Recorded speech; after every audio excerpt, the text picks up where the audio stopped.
Hello, I'm Elizabeth Frederick, and I did gaming in Poland. Start with the history. Start with the USSR. Arcade games did not enter the USSR and its controlled territories until the 1980s, when brought in by the Soviet leader Khrushchev. America was involved in that somehow. No one's really sure how, but America was involved, probably because of an expo. Arcade games and cabinets were modeled after the West's and Japan's. They weighed about 330 pounds or 337 pounds. They were very expensive to produce as they used heavy material and were rumored to be produced in a nuclear facility due to them being the only one with the qualified engineers to do so. Games had to be made to promote Soviet ideology and propaganda, also having a physical training aspect as well. Reflexes, strength, focus, at least one of those had to be present in the game to be produced. Common games at the time were Tetris, Goroki, which was a folk game transformed into an arcade game, and other modified arcade games. A game had to have a real value in order to be produced, physical value.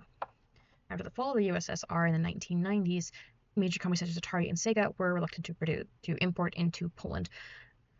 CD Projekt began its roots here, facilitating trade between fellow Poles and eventually signing deals to distribute Atari and Sega games and other major games throughout Poland, or at least in Warsaw.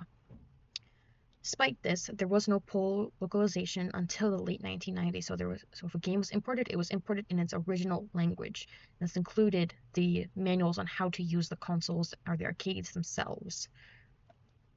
In the 2000s, CD Projekt began to produce many of its famous games, and other studios and creatives got their hands on technology and also began to create. Programming was a pushed degree path or pushed skill to have, so many people already had the skills needed to. Early 2000 games were maybe based off of books, TV shows, or take inspiration from TV shows from other westerns such as Leanzi, which was based off of Who Wants to Be a Millionaire, and famous game Zoronsky, I'm not pronouncing that right, which took inspiration from Who Wants to Be a Millionaire as well, but used it completely differently. Many of the games produced in this era focus on horror, survival, fantasy RPG, and folk tales. Many of them were made for the PC or the console. Impact. The games. USSR values did have an impact, mainly in how it affected the people living underneath them.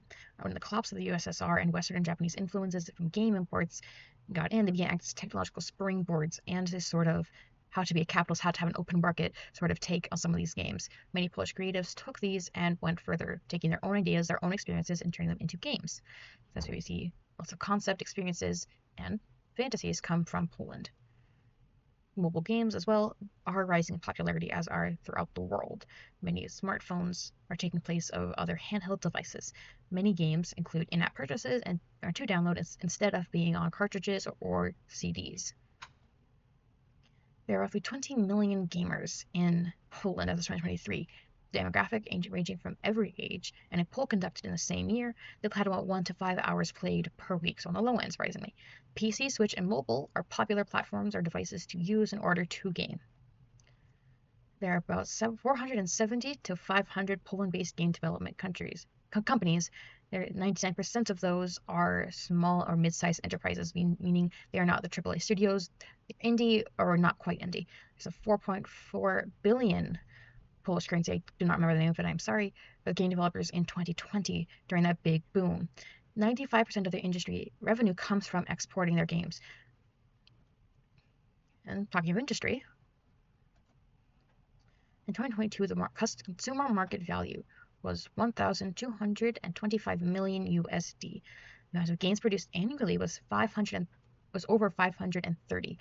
Industry employment in 2023 was 15,290. 24% of those employed in the industry were female, and 14.5% are foreigners. So, take that as you will. Many economists